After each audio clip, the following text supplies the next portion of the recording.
to another episode of Confidently Insecure, the podcast where we're absolutely sure we don't know everything. What a special episode, because I'm joined by Hippo and Athlete, a.k.a. Henrik Regitnig, a.k.a. my boyfriend, a.k.a. RegitFit on TikTok. Not my legal name. Oh, my God. Hi. Well, hello. Thanks. We're in a new spot. I new know. Apartment. Your first time in this new energy era of our apartment. And all I can say is the energy is high. It's good. The aura is unbelievable. Right? It's good vibes in here. And I got a sleeping hippo on me. I know. What a task. Life is complete. Hey, Confidants. I thought it would be fun. And I know I've talked about this book before and this concept before, maybe on episodes with Zach back in the day. But I decided to reread a book called Come As You Are by Emily Nagasaki and Nagasaki, excuse me. Oh. And Henny decided to read it with me. We were both listening to it on audiobook while you were on the other side of the country. True. And we would each get to a certain chapter and then we would chat about it. And it felt so eye-opening and amazing and helpful in our relationship. And last night we were laying in bed and I was like, you should come on and talk about it from a man's perspective, because you were saying last night, you were like, I feel like the target demo actually for this book is first women that struggle to achieve orgasm or feel stressed out about that. And two, should be men. Yeah, 100%. I mean, as a man. Oh, yeah. If you didn't know.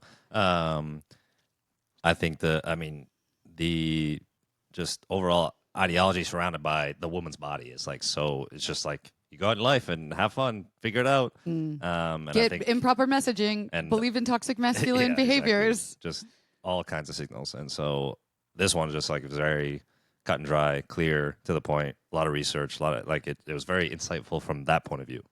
And don't you feel I get angry that we're not introduced to a book like this in freaking high school? Yeah. Because I'm men would understand everything about women and our bodies so much more deeply nuanced, empathetic towards sexual desire and interaction with women. Everything that this book covers is stuff that I think men either ignore, never think about, or don't bother to learn. Yeah, I think the easy thing for guys is just doesn't matter. I'm good. Yeah, I came. My girlfriend's doing great. Yeah. And meanwhile, she's just not having it at all. So I think it's such an easy thing where it's just such low hanging fruit. Yeah. You read it and you the average guy is just going to be oh, okay. Bruh, Confidants, make your man read this fucking book. Because if he wanted to, he would. So this episode, we're going to dive into questions like, why does my libido go up and down like a roller coaster? Why do I sometimes feel broken when my sexual parts aren't doing the things I'm told that they're supposed to be doing? And why does stress kill my sex drive faster than bad Wi-Fi? So buckle up. We're about to dive into everything about desire, arousal, and sexuality. So the number one big takeaway, it sounds very simple, but it was pretty profound for me. And the author drills this in this book, is she talks about the core messaging being, you are normal. Yeah. We are all so fraught with teachings of what a singular sexuality model looks like. Yeah.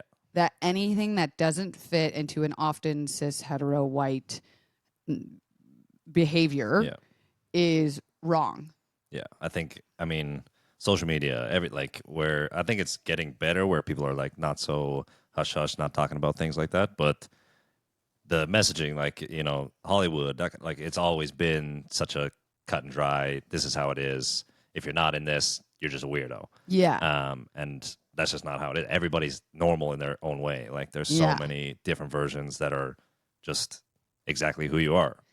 I'm curious because the messaging I grew up with, and I'm sure this is pretty common amongst a lot of listeners too, is as a woman, I'm supposed to be desired first, then I'm supposed to be pursued, then I am supposed to instantaneously be turned on by the person that is pursuing me. We're supposed to know exactly how to touch each other's bodies the first time we ever hook up. And we're supposed to have crazy good eye contact and talking back and forth, that we just know each other's bodies. And then we're both supposed to climax at the same time. And then we're in love. And you never get pregnant. You never get an STI. And you're bonded for life. And you're and everything's like, what was the messaging? What did it look like from, attraction to actual sexual intercourse? Do you feel like was your messaging growing up that you were told? I think I grew up in a very just like toxic masculinity ruled the world growing up, played all the sports. So like that was my core, was like that was the messaging that was like blasted to me in movies and everything. Like all media, it was always the athlete, the toxic masculine, like just like be a man, everything, no crying, no doing anything like that, no emotions. And then to like relationship wise, like, yeah, it's basically exactly what you said. It's just like, you're just supposed to sweep somebody off their feet. You have an amazing connection from day one. There's no like, you don't need to talk to them. You don't need to communicate what your desires are, your ons and offs, that kind of stuff. And so it was very much of that tune. And just like so vanilla in the sense of like, that's how it is. And there's nothing else in the world like that. Yeah. And like, we also get told we're not allowed to talk about this stuff. Like, God forbid, with the person we're actually doing it with, which is so funny to me. And I think that's why conversations like this, and obviously if you're here listening to this podcast, you know me. I believe this is like a huge, big piece of like connection. Sex is connection. And it's not even like the physical act. It's the way in which you actually connect with someone during the process. That is, I think, like what I'm trying to get down to. I think the like comfortability of being vulnerable with that person while feeling like it's a safe space to be vulnerable, because like so many people are not vulnerable because they just don't feel safe, or there's not a safe space where like, okay, exactly how I'm going to react, or like there's no thing where like, oh, if I do that, maybe he's going to go, whatever, that kind of stuff. And so that's, I think, the biggest thing is like the vulnerability and like being open and like communicating about that to get to that point, because it's not like, oh, I'm just going to be vulnerable. Cool. Let's have fun. It's okay. How can we communicate to get to that point? Yeah. You brought up something kind of like you said, the ons and offs. And I wanted to talk about like beyond the core messaging of like, you are normal being a huge piece of what I got from this book. Because literally it's stuff that happens inside my head that I'm like, no one else must deal with this during sex. This is like just me specific, lol. But she also talks about what's called the dual control model. So sex and your sexual response and desire is made up of the dual control model, which is essentially accelerator, which are things that turn you on, things you like, things that feel good, pleasure, and brakes. So things that make you shut down, turn you off. Yes, the accelerators and the brakes. And I am also reading another book about like love, and they talk about sex and stuff in it. And in that book, they talk about the dual control model of like, so much of us think about arousal and desire and sex in general only as accelerator.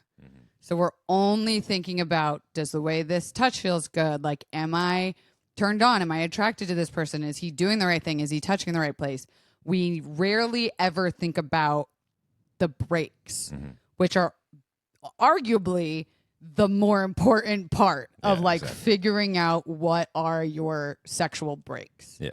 So for that, it can be like external factors, simple as, stress, or you have a work pile up, or like you don't feel good, or you're tired. Or it can be something a little bit more nuanced, like, I don't know, you have ADHD and your brain is wandering, or the way they touch you isn't really like hitting that spot quite good. And then you get in your head because you're like, I don't want to say anything because I don't want them to feel bad. And now I'm already out. Yeah. So what was your like, did you have any aha moments about like the dual control model? I think from just like obviously never hearing about that specific terminology until that book. Obviously, you have those like turn on and turn offs just like from general knowledge and like going through life and everything. But I don't think it was ever like said so clearly to me where it was like, oh yeah, that makes perfect sense. Yeah. The other thing was like that was very interesting was the difference between female to male in a sense of like obviously female had a way higher variance of like really high brakes, really high accelerators, or really low, you know, whereas men were usually more in the middle ground. Obviously there's outliers and everything like that, but it was where men are like a little less have very sensitive accelerator. Yeah. But less sensitive brakes. Yeah, and I think the thing where obviously I thought about when I was talking to you was like because of like video games where you can set your sensitivity like where women are just like on 10 sensitivity where you just move a little bit and it's just flying like that kind of thing. And so that was a very kind of interesting way to like, oh yeah, that makes sense. Right. And like talking to your partner about that of just like, where's your like, does the littlest thing turn you on? Like, does a breeze in the wind turn you on? Because funnily enough, I have very sensitive accelerator too, which in this book they would define as like a very like male centric trait. Yeah. But like I have the weirdest things that turn me on or like remind me of sex. And I'll give you an example of one. I don't think I've ever even told you this, but it's very like I don't know where in my brain it paired this thing with sex. But now whenever I see it, my brain goes like, I could be horny right now. But it's the locks at our gym. Oh, wow. When I am doing something with the locks. That is very interesting. And I don't know if one time I was like really horny when I was fiddling with the lock. So back it up. So did it only start when we started going to the gym we're at? Or is it like, no. Have you seen that lock somewhere else before? No, since we started going to the gym. That's amazing. And and it's so funny because I can also just be aware of it. Like today I was just aware of it. I went, I'm thinking about sex as I'm doing the lock on the gym. And what a weird fucking thing, normally I would say. Yeah. But after reading this book, I'm like, I have a sensitive accelerator. Like turning the locks on my gym door can sometimes remind me of sex and being horny. I don't know, because I don't think she spoke too much about it, but in terms of like, obviously everybody thinks like guys are always horny, that's like compared to women. But I think in reality, it's just women don't speak about it as much. Right. But yeah, I mean, like the most random things also is just like, I mean, guys are just popping boners left and right kind of thing. But it's just like, oh yeah, that made me think about sex, or oh, that made me think about that. And I think it's just because people just don't talk about it as much as well.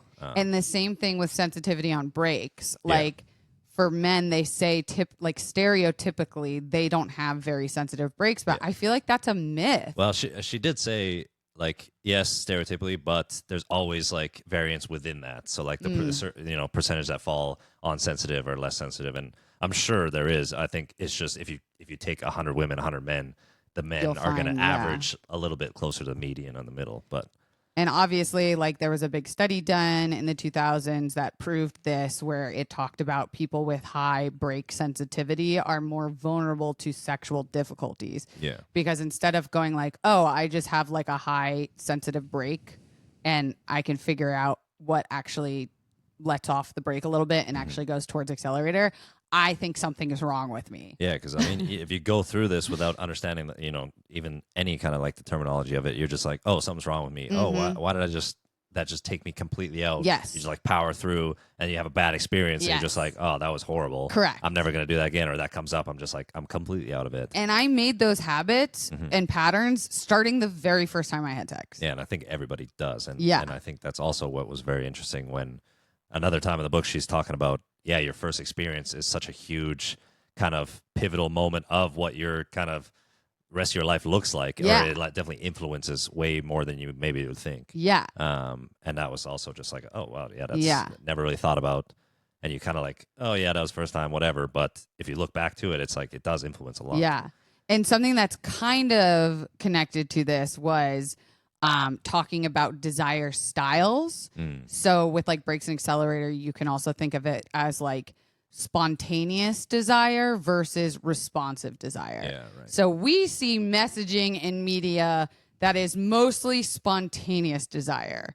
So the hot and heavy moment where you're thrown up against the wall or like you have an instant eye connection across the room with someone and you're like, I want to do them. Like, we are so drilled to believe that the way sex happens is with spontaneous It's like desire. instinctual, you know, everybody's just Yeah. like, it's gotta be then and there or Yes. never at all kind of thing. And the truth is the majority of people fall under responsive desire, which means they simply have to like introduce their body or their mind or something into the idea, and that's what turns them on.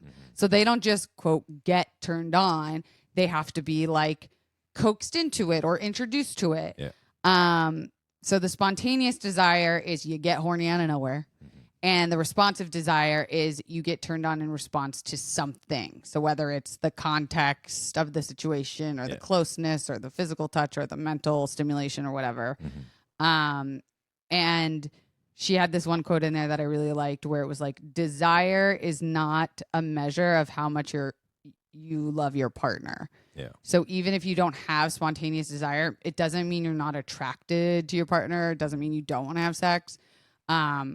But they talked about in this other book that I'm reading about long-term relationships too. And people wonder why sexual desire, they feel like teeters out or slows down. Yeah. And it's a very like simple and obvious explanation that like, again, blew my mind when I relearned it. But your body and your mind, your monkey brain, your caveman brain is always seeking closeness, is always seeking like relationship, trying to find a way to connect to other individuals. And so when you first start dating, your body's like, connect to this person. Oh my God, we agree on so much. This is amazing. And you're probably getting turned on really easy because your body is using that as a way to find closeness to this person. Yeah. Once you feel secure in your relationship, your body's like, I don't need to find close. I'm connected. Yeah. We did it. Yay. So why would I need to like drive up the horn dog factor, which is why a lot of times spontaneous desire can also then turn into responsive desire, exactly. which means you need to like put a little more work and thought into like making attraction happen with your partner. And I think that's where like reading a book like this together is like so underrated, where it's just like, because then you both can use the terminology like, oh yeah, they understand that terminology, rather than like talking to your, you know, partner and being like, oh, this kind of like turns me off, and then you don't know what the reaction is going to be because they're like, oh, you know, they don't want me to do this, but in reality, it's because we can read this book and like, oh, okay, that makes sense. This, you know, oh, okay, I never thought about it that way. Yeah, and so I think that's where reading this book is like very underrated for couples or anybody, just like reading with somebody else, because they can reference directly reference to each other. Yeah, and it's also it was a big mind-blowing moment for me realizing that often the best sex that I've had are with unstable relationships. And that's not true in this case. Trust me. But in the past, like I found myself being like, why do we have amazing sex, but I literally can't stand that person? And that's because it was my body's way of trying to like find any connective tissue to make that relationship work. Yeah. And that actually made me feel a lot better. Yeah, exactly. When you understand the science behind it, or the understanding of it, it makes you feel way more normal, you know? Exactly. And not just going through, flying around kind of thing, hoping for the best. Yeah. So a lot of people misinterpret low desire as a relationship problem. Yeah, right. Which I think is like the biggest like other pinpoint in this book, where I was like, oh wow, that doesn't mean like that actually it's kind of a contradiction. Like more closeness actually tells your body you need desire less. Yeah, and I'd imagine that's why like breakup sex is so important, like or so popular in a sense, because like it's your body just being like, oh, let's get back to the attachment, that kind of stuff, because you've obviously physically kind of I don't know what the word I was going for, but nailed it. But same thing as like the hot and heavy like one night stands. Yeah, exactly as well. Because you can make it up in your head. Yeah. What's the potential of this? You don't know the person, so it's like. And then for other people, one night stands sound like a fucking awful idea because it's like, I don't know anything about this. I have no context of what this is. Which then just obviously brings in your own personality style of like how Yeah. what turns you on. Like that's where understanding that makes it all the more easy for you to like understand why or when and not feeling just like completely broken. When we come back from a quick break, we're going to talk about why stress and context can be sex's biggest kryptonite. Oh.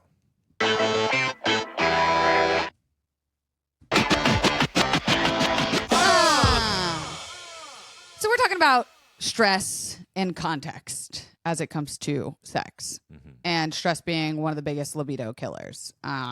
This has been a study like that's been around since the beginning of time, where they were like, women particularly don't want to have sex when they're stressed. Whereas like for some people, aka where they found the pattern the most in men, was that when they get really stressed out, it makes them hornier. Right.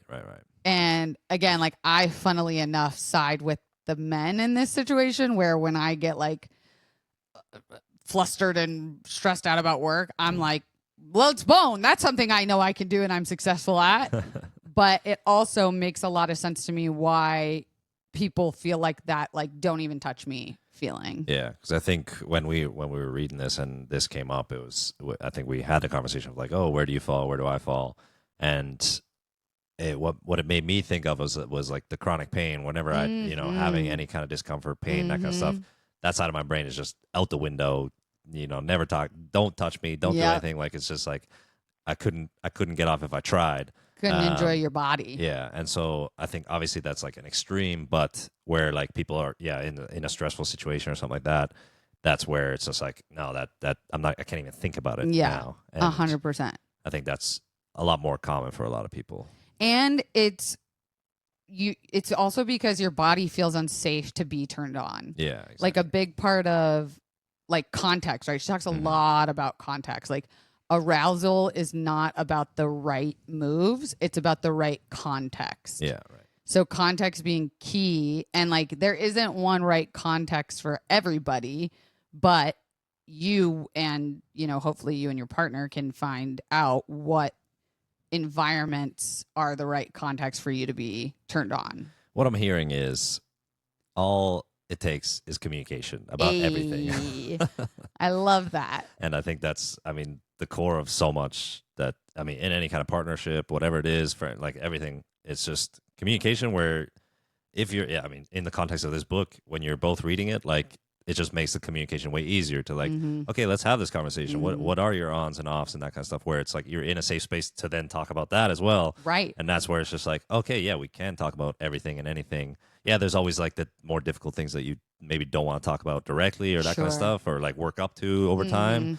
But at least like, yeah, having that safe space to then be able to just talk about these things. Because it's even like breaking down what, because some people are going to think like, well, I don't want to have to sit and talk about sex and like have to set up this grand context to feel turned on. Like sex is just supposed to happen. Like and it really breaks down that idea of like, no, that's actually not how it's supposed to happen at all. Like talking about sex and scheduling time to try new things and like play around is so crucial in opening up that dialogue. Yeah. And it's just like, keeps you young, keeps you like, it's just, you're just having fun, at the end of the day, you just want to enjoy each other and like enjoy what you have, like your body and everything like that. Like, why wouldn't you want to be able to like understand your body a bit better or that kind of stuff where it's, that just makes sense. Yeah. And 100. I think anybody that, would want to do that is just like, yeah, why not? Yeah. I think, something that you and I had also talked about was when your body is reacting versus like maybe your mind isn't non-concordance. Oh, talk about it. What is non-concordance? This was kind of the other one where it was like, oh wow, this is like so scientific, but also makes so much sense, and a big variance from female to male, where it's in terms of from the studies wise, it was talking about non-concordance, basically where your body is like reacting in terms of like physically aroused, but mentally you're not aroused or you are aroused. Like it depends on if you're in line with your body or not in line with your body. And for women, it was 10% of the time. 10%. 1% of the time. Basically, never. Like 1 in 10 times, your body and brain is on the same wavelength. Wow. Which is like crazy. I mean, when you think about it, like from a male perspective, you're like, yeah, oh my God, like that's if I'm hard, crazy. I'm ready to have sex. Yeah, like I mean, and then so on the other side for men, it was 50% of the time. Yeah, which like okay, yeah, that makes sense. That's Like whatever, still like that's not that many. You would think it'd be maybe more, but at the same time, 50% is 50%. Sometimes your body do just be popping boners because that's the blood vessels.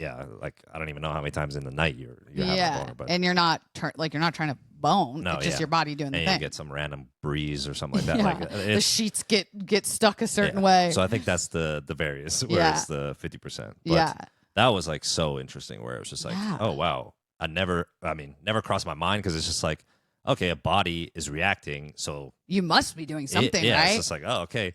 But the other thing was very interesting around like traumas and stuff, or like any kind of essay stuff where somebody witnesses or something like that happens.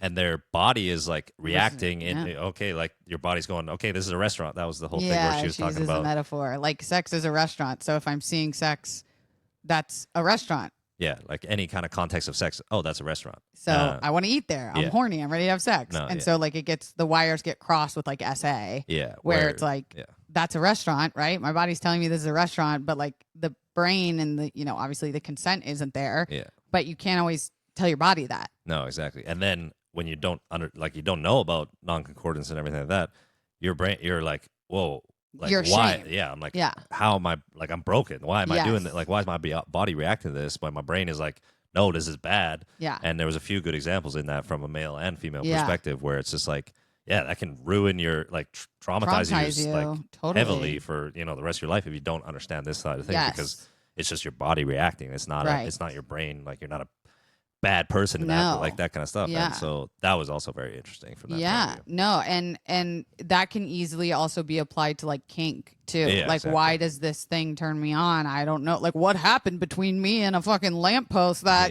whatever. But it's not. It's something somewhere along your journey of life.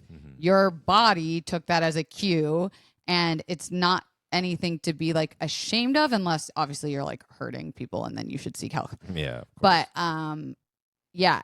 it made me feel less weird about the certain things I find attractive or turned on. And I think the general scope around any kind of kink world is like, it is anything you're thinking about is way more normal than you think. The top kinks and everything like that, like if you Google top kinks, that kind of stuff, like I get like it'll be there. Oh wow, I am not a weirdo, or I'm not this, like that kind of stuff. Where that's where it was just like she obviously goes into it more and everything, but you're at the end of the day, you're way more normal than you think. Like everybody has different levels of that, and it's very interesting to hear as well. And I like that she also just pointed out that there wasn't enough research on like people who identify as non-binary or asexual. Like they've been able to find some pattern in terms of sensitivity of like accelerator and brakes with people who are asexual. But she does say like we need more research and understanding about like that experience. Yeah, it was very kind of like female male, like very kind of vanilla point of view, because that was all the research that they'd been able to do, obviously. Right. So hopefully it's able to do a lot more. I imagine so. She also talks a lot about the importance of non-judgmental self-talk, right? So let's say you're listening to this and you're like, I'm all on board. This all sounds great, but I don't know how to actually put this into practice, because the second I clam up about like talking about this, or if my partner might not get it for a second and I'm like, never mind, this is stupid. Like, this is silly. Surprisingly enough, self-criticism kills that desire. Yeah, it does. It turns that brake right on. Because you have a monitor essentially as a brain that's judging not only what you're saying and like sending you signals to do things, but it's also, anticipating and reacting to those things that you're saying and doing.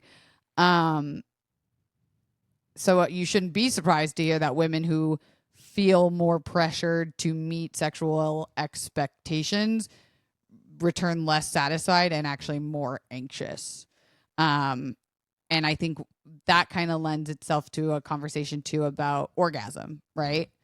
Like we said in the beginning, we've been so conditioned to believe like orgasm is the achievement. It's the finish line. It's like whether or not you got sex, right? Yeah, it's like getting across the finish line. Yeah. And there is nothing I used to beat myself up for more back in the day than not being able to orgasm with certain people. Like I would just be like, I don't know. I don't know why. Like I can't.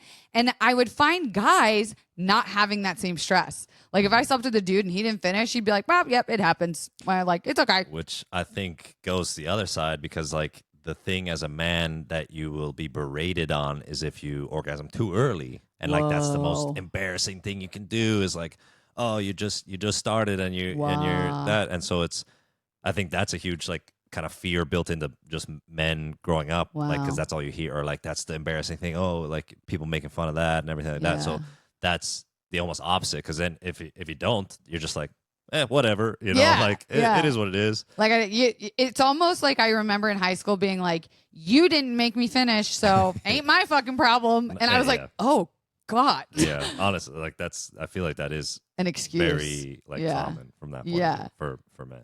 And so if you're someone that like me has struggled to orgasm with certain people or like at all, maybe she talks in the book about taking orgasm off the table completely, and starting with just working on feeling pleasure and desire.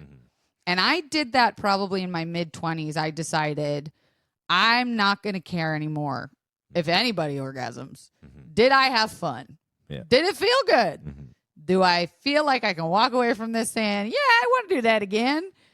And when I turned that switch in my brain, like everything became easier to also communicate to the partner, to the people. And like, I just felt less self-criticism. Yeah. For being like, from a dude's perspective, how do you find your thought process has changed from the way you self-talk? Like maybe from in the past to now? I think I come from a very privileged point of view. Like I have never really had body issues in the sense, like I've never really been self-conscious of me being naked or like that kind of stuff where that side of things has always been very easy for me, like self-talk wise. It's never been like, oh my God, I don't want to get like that, everything from that point of view. So I would say from that, it's always been like relatively easy in the sense, like it's not been, oh, I need to change this, change the thought process of that.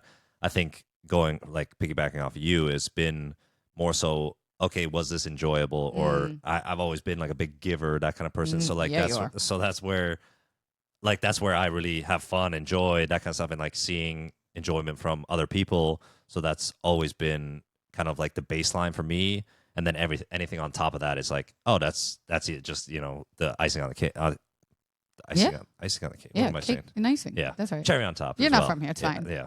Second language, whatever. I had that feeling all around blowjobs.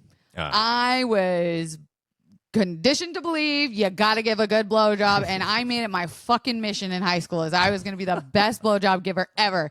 And it wasn't until my mid-20s that I went, do I even like giving blowjobs? I've been like patted on the back, or head in this matter. Like, wow, you've done such a good... But do I even like it? And I'll never forget. And I think I've told this story either on the podcast or to you that like one day, this is back when I was with Jared, the DJ. We were together 5 years, and probably like year 4. I walked in one day and I just went, I don't think I'm ever going to give a blowjob again. And he just went, what? He was like, okay. And I was like, I don't think I like him. I don't think I want to do it. I think I'm done. And he was like, okay. I support you, your body, and I just saw this poor boy losing a twinkle in his eye. And it really had nothing to do with him, and more of like, I was just confronted with a big fat truth of like, I was doing it for someone else. Like I was trained to believe, yes, I like watching someone else receive pleasure. That's what I'm telling myself. And I don't care. I didn't fucking care anymore. And so I rebounded the other way too hard, Yeah. Where now, obviously, I've found a nice middle ground where it's something I enjoy and I enjoy making the other person feel good. Well, I'm so happy that you discovered that. Yeah, you are. But there's definitely a period of time where I rebounded the other way. And I Yeah. think that can be applied to any sexual activity, whether it's someone with like, oh, I don't like when people go down on me. I never get off. Or like, oh, I'm not even going to have sex because I never come. Or like, I'm not even going to masturbate because I can't finish. Or like, I only finish when I masturbate or whatever it is. Yeah. I think there is a spectrum. There's a way to find that middle ground that maybe is like you re-examining what you think your beliefs are supposed to be versus like what actually.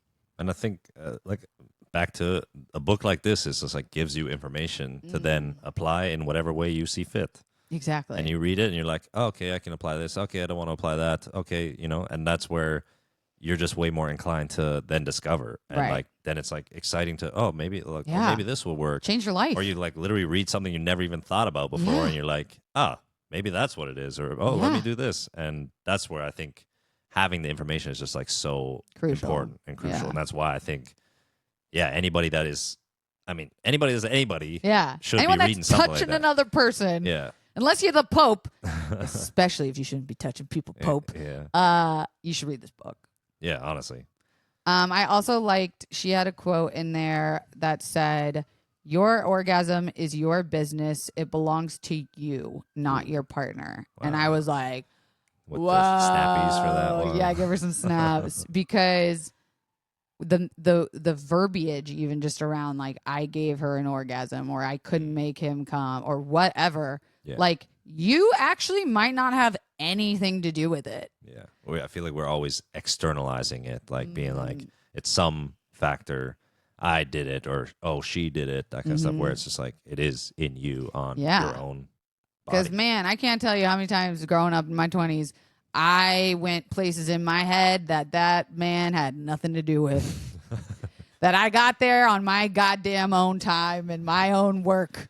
Okay, I did the digging and the deep work to get there. Okay, Yeah, exactly. and there's power in that, right? Like there's power in also not worrying if this other person is going to feel a type of way about your orgasm, whether it happens or doesn't happen. Like take the pressure off. Yeah, and I think that's going back to it of like the kind of reverse psychology of it all. Of okay, taking it off the table. Let's go back to the baseline of just like pleasure. Is this enjoyable for you and me? Is this, that kind of stuff where then your brain's just like, okay, this is enjoyable. Oh, wow, I'm getting close. Oh, wow. Oh, what's going like on? Even scaling it back even further to just exploring context. Yeah. Like, does this room make me feel good? Do these sheets make it? Like, you don't even have to be physical with your partner. Just go back to like, does this time of day make me feel good? Like, oh, yeah. What was it? Like wearing socks as well? I remember hearing some with the statistics on that. Yeah. Why was it? Is it help them feel comfortability. grounded? I think it was just like a little bit warmer. Yeah. And just like comfortability. But people believed that if you wore socks, you would come easier based on this one study. When like the people were like, oh no, our feet were just cold. Yeah, exactly. So like some kind of uncomfortability or discomfort. Yeah. That can be the smallest thing, but it puts you off and you're just not able to do anything. Maybe you need cold feet to come. Yeah, exactly. And you believed your whole life. Yeah. Warm, cold, whatever you want. Yeah. Question for you. Okay. Have you ever faked an orgasm? Yeah, because I feel like there's been numerous times, I think like college, drinking, the whole like with alcohol and stuff, that's for a man having issue, like having an orgasm or something like that, where, so there's been, maybe not like a lot of times, but definitely, I definitely remember numerous instances where it's just like, okay, this isn't that fun, like cool, whatever. Gotta wrap it up. And just oh yeah, okay. Because obviously with a condom, you can't see, you can fake from that point. Yeah. Obviously, if you're doing different things, that's a different story. Yeah. But that was where it definitely came up numerous times. And did you, and like, I'm assuming for the men's perspective, you weren't like, you didn't care if the woman, like, it would be more embarrassing for her to find out you faked it rather than like her being like, oh, I think me doing this is something that makes someone come. Yeah. And I think like when you're young, you're just like, I'm not going to explain it. Like, I don't need it. Like, I'll just fake it and go about my day, you know, like, oh, whatever. It's a lot easier. Whereas like, I think as you get older, you're just like, why do I feel like, let me just, okay, I feel like I'm out of it. Like, can we just slow down or change it up, that kind of stuff. Yeah. Where, again, goes back to communication where Yeah. as long as you're comfortable with that person, the communication is the biggest thing. Because obviously you do that, it's going to affect them. It affects you different ways. And it's just easier if you can talk about it. I will say that you are the only person for the entirety of our relationship I have not faked an orgasm with. Wow. Because in the past, I've definitely been like, I'm going to stop doing that. I don't think it helps anybody. But sometimes I'll just be like, yeah, I'm good. Like it wasn't honest. Yeah. But with you, we've been through moments where I've fully pumped on the brakes. I've said, I don't think I'm going to get there. I can't. I'm broken. Something's wrong with me. And then we've turned on the accelerator, and I've gone to have gone all the way to a full standstill back to driving on the road. Yeah. I've never been able to do that with another partner, and I've also never been able to be fully honest about something. Yeah. And it amazing. just feels so liberating. Yeah, I feel like that's like a weight off your shoulders, Being Weight able off to my be, pussy. and that makes me very happy. I'm glad that you feel like you're comfortable to do that. Amen. Henny, some just like takeaway practical tips to remember for this episode. To practice stress management. Discover your unique accelerators and brakes with your partner. Very important. Try to communicate without shame or self-judgment. Talk to your partner about what works. Let go of what is normal. What you think is normal, and just redefine the idea of sex on your own terms. Remember, it's not a performance. It's a collaboration at times. You're normal. You're normal. You're normal. Hey, if you're still this far, tell us, like, what are your brakes and accelerators? What are contexts you found that work for you or don't? Has anything from this episode inspired you to talk to your partner? Henny, where can the people find you? I knew you were going to do this. Recently, I've been documenting my process back from my surgery and everything on Instagram at RegitFit. RegitFit is spelled how? REGIT fit. And on TikTok. Oh, on TikTok, I'm just Henrik Regetnik. Okay. My full legal name. Go follow. Also, go ahead and follow us on ConPod on Instagram. If you don't already, we do a lot of giveaways there, and we've got some good stuff. I got some tart stuff coming up. And hey, we'll see you next week, Confidants. Bye. Bye.